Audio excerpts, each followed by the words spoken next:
Hello दोस्तों, नमस्कार। आज इस वीडियो में हम स्टार्ट कर रहे हैं जो 6 माह जनवरी से लेकर के जून 2023 जनवरी 2023 से जून 2023 तक के इम्पोर्टेंट करंट अफेयर्स जो बहुत वेरी इम्पोर्टेंट हैं उनके बारे में हम इस वीडियो में चर्चा करेंगे। तो ये पहला वीडियो है हमारा जो छमाही करंट अफेयर होगा। अर्धवार्षिक करंट अफेयर्स पे आधारित ये प्रश्न होंगे।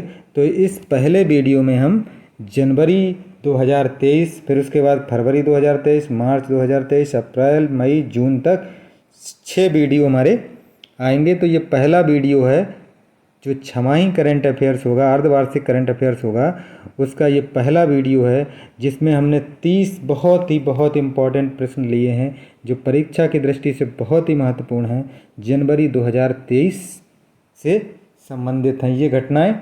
तो जिसमें पहला प्रश्न है कि 31 दिसंबर 2023 को केंद्रीय गृह एवं सहकारिता मंत्री जो हमारे अमित शाह जी ने कर्नाटक के देवनहल्ली में केंद्रीय गुप्तचर प्रशिक्षण संस्थान CDTI की आधारशिला रखी और इनमें से किस शहर में केंद्रीय गुप्तचर प्रशिक्षण विद्यालय स्थित नहीं है।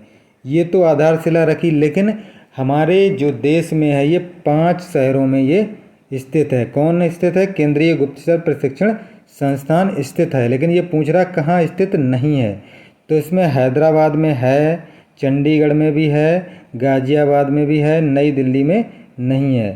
तो इसका विकल्प सही हो जाएगा नई दिल्ली। विकल्प संख्या हो जाएगा 3, नई दिल्ली में ये विद्यालय नहीं है। इसके अलावा 5 जगह है ये, जयपुर, चंडीगढ़, हैदराबाद, गाज़ियाबाद और कोलकाता में 5 केंद्रीय विश्वविद्यालय जो हैं कार्यरत हैं।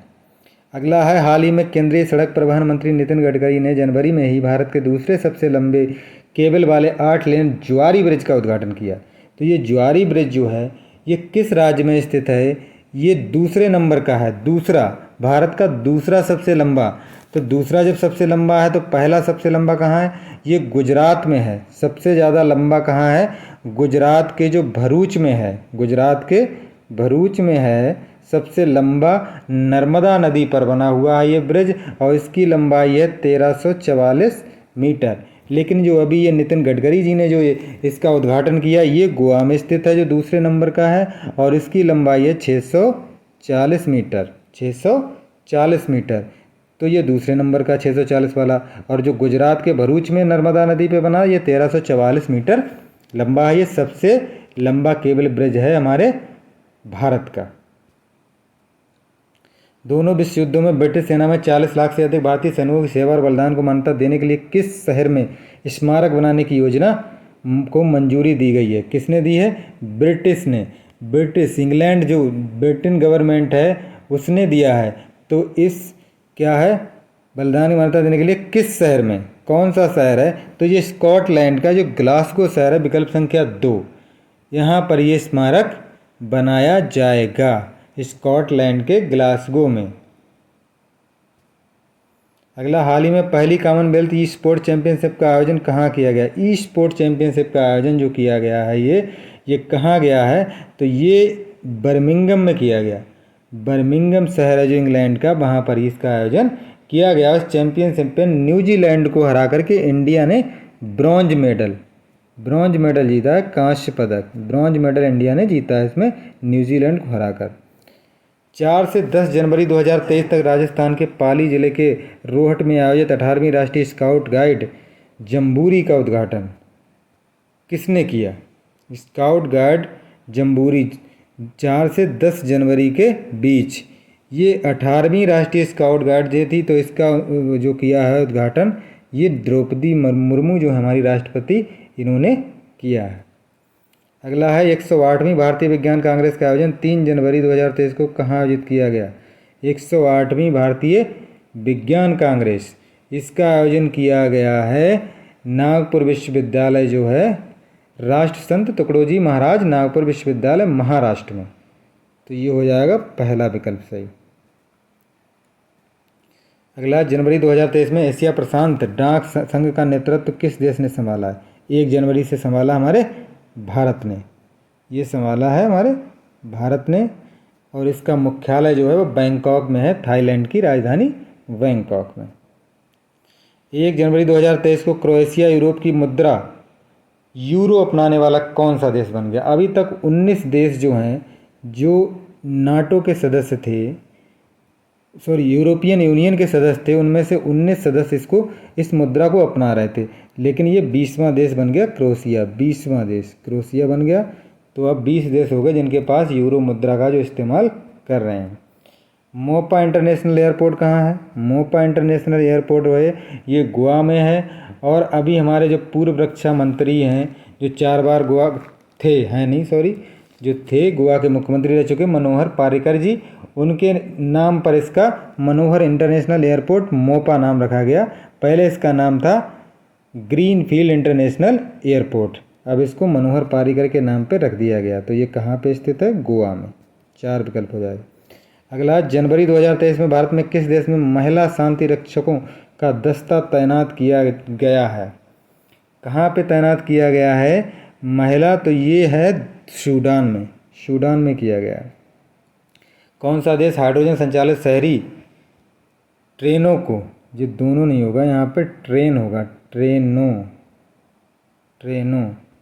शहरी ट्रेनों को लॉन्च करने वाला एशिया का पहला और दुनिया का दूसरा देश बन गया? तो ये है हमारा चीन। पड़ोसी देश चीन है। इसने ये मतलब ट्रेन की जो स्पीड है इसकी 160 किलोमीटर प्रति घंटा है, और ये 6000 किलोमीटर तक चल सकती है बिना 600 किलोमीटर तक चल सकती है बिना ईंधन भरे। जर्मनी पहला देश था जिसने इस तरह की ट्रेनों की शुरुआत की थी। भारत की किस पेट्रोलियम कंपनी ने जम्मू में भारतीय सेना के लिए low smoke superior kerosene oil launch किया? तो ये किया BPCL ने, भारत पेट्रोलियम कॉरपोरेशन लिमिटेड। विकल्प संख्या हो जाएगा 2। अगला 13 नंबर, रक्षा मंत्री राजनाथ सिंह ने सियोम पुल का उद्घाटन किस राज्य में किया है? तो सियोम पुल का जो उद्घाटन किया है राजनाथ सिंह ने, ये अरुणाचल प्रदेश में किया है। हाल ही में ताड़ के पत्तों का विश्व का पहला पांडुलिपि संग्रहालय कहाँ खोला गया है? तो ये विश्व का पहला है और ये केरल की राजधानी जो है तिरुवनंतपुरम में खोला गया। तो पहला विकल्प सही हो जाएगा। अगला हो जाएगा 13 जनवरी 2023 को प्रधानमंत्री नरेंद्र मोदी ने किस शहर में विश्व के सबसे बड़े नदी क्रूज को झंडी दिखाकर रवाना किया? विश्व का सबसे बड़ा नदी क्रूज जो ये वाराणसी में गंगा नदी पे ये रवाना किया था। भारत की पहली अंडर वाटर मेट्रो कहाँ बनाई जा रही है? अंडर वाटर मेट्रो भारत की पहली है तो ये पश्चिम बंगाल में हुगली नदी के अंदर है, कोलकाता में। तो ये पहला विकल्प हो जाएगा। अगला 7 जनवरी 2023 को किस राज्य में जातीय और आर्थिक जनगणना की शुरू की गई? तो ये जनगणना जो शुरू की गई बिहार में, जातीय और आर्थिक दोनों प्रकार की जनगणना। वाणिज्य और उद्योग मंत्रालय के तहत उद्योग एवं आंतरिक व्यापार संवर्धन जिसे बोलते हैं DPIIT स्टार्टअप इनोवेशन वीक का आयोजन किया इसने। तो कब किया गया ये? इसका सप्ताह था 10 जनवरी से 16 जनवरी। पहला विकल्प सही हो जाएगा। जनवरी 2023 में किस देश ने वर्ष 2030 तक सेवानिवृत्ति की आयु को 62 साल से बढ़ाकर 64 साल कर दिया गया? तो ये फ्रांस। विकल्प संख्या 3। 20 है, भारत में पहली बार किस प्रदेश सरकार ने उच्च शिक्षा विभाग के संस्थानों ने 18 वर्ष से अधिक उम्र की सभी छात्राओं को मासिक धर्म और मातृत्व अवकाश देने की घोषणा की है? ये कौन सा राज्य है? तो ये हमारा है केरल। 4 नंबर हो जाएगा। जो वहाँ के मुख्यमंत्री हैं पिनराई विजयन, उन्होंने क्या किया है? 60 दिन का मातृत्व अवकाश देने की घोषणा की है, अधिकतम 60 दिन का।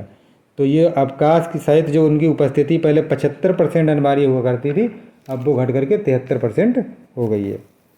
10 जनवरी 2023 को किस राज्य सरकार ने वहाँ की आदिवासी महिलाओं को सरकारी नौकरी में 30% आरक्षण? आदिवासी जो महिलाएं हैं, आदिवासी नहीं होगा, ये आदिवासी नहीं होगा, ये होगा अधिवासित जो वहाँ की निवासी हैं। अधिवासित जो महिलाएं हैं उनके लिए 30% आरक्षण देने की बात की है। तो ये है उत्तराखंड। अगला, जनवरी 2023 में किस देश की सरकार स्कूलों में पंजाबी भाषा को शामिल करने की घोषणा की है? ये कौन से देश की सरकार है? तो ये ऑस्ट्रेलिया की है। 14वें वर्ल्ड स्पाइस कांग्रेस का आयोजन कहाँ किया गया?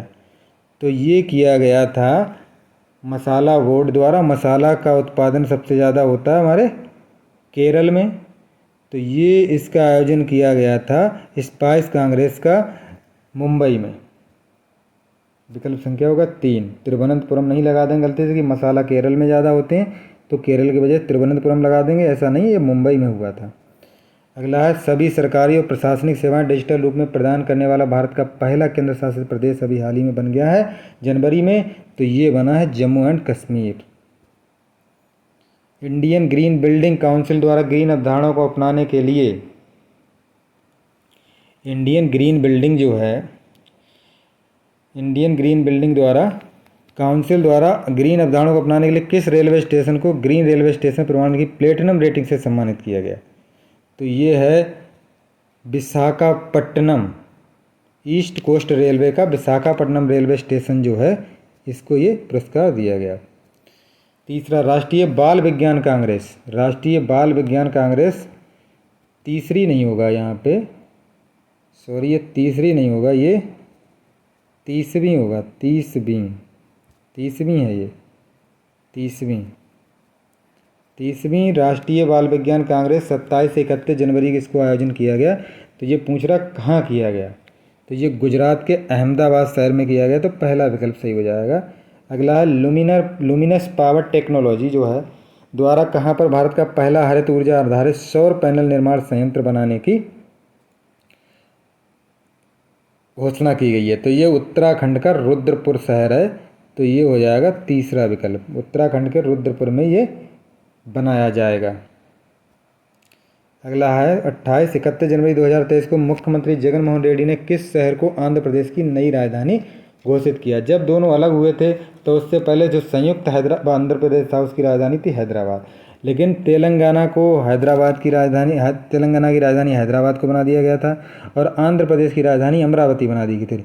लेकिन अब 31 जनवरी 2023 को घोषणा कर दी गई, अब ये राजधानी जो है आंध्र प्रदेश की विशाखापट्टनम होगी, विकल्प संख्या 3। अगला है इंडियन ऑयल कॉरपोरेशन ने 80 बैरल एविएशन गैस एवी गैस 100 LL का निर्यात किस देश के लिए किया अभी? तो ये पहली खेप 80 बैरल की भेजी थी, ये पपुआ न्यू गिनी में। अगला है 30, भारत के सर्वोच्च न्यायालय ने किस वर्ष निष्क्रिय इच्छा मृत्यु को वैध करार दिया था? निष्क्रिय इच्छा मृत्यु को वैध करार जब दिया था तो ये वर्ष था 2018। दरअसल ये अभी चर्चा में इसलिए आया कि लिविंग विल जो है लिखित बयान को प्रमाणित करने या प्रति हस्ताक्षरित करने के लिए न्यायिक मजिस्ट्रेट की आवश्यकता को अभी कोर्ट द्वारा खत्म कर दिया गया। किसी व्यक्ति के लिए वैध वसीयत बनाने हेतु नोटरी या राजपत्रित अधिकारी द्वारा सत्यापन पर्याप्त माना जाता है।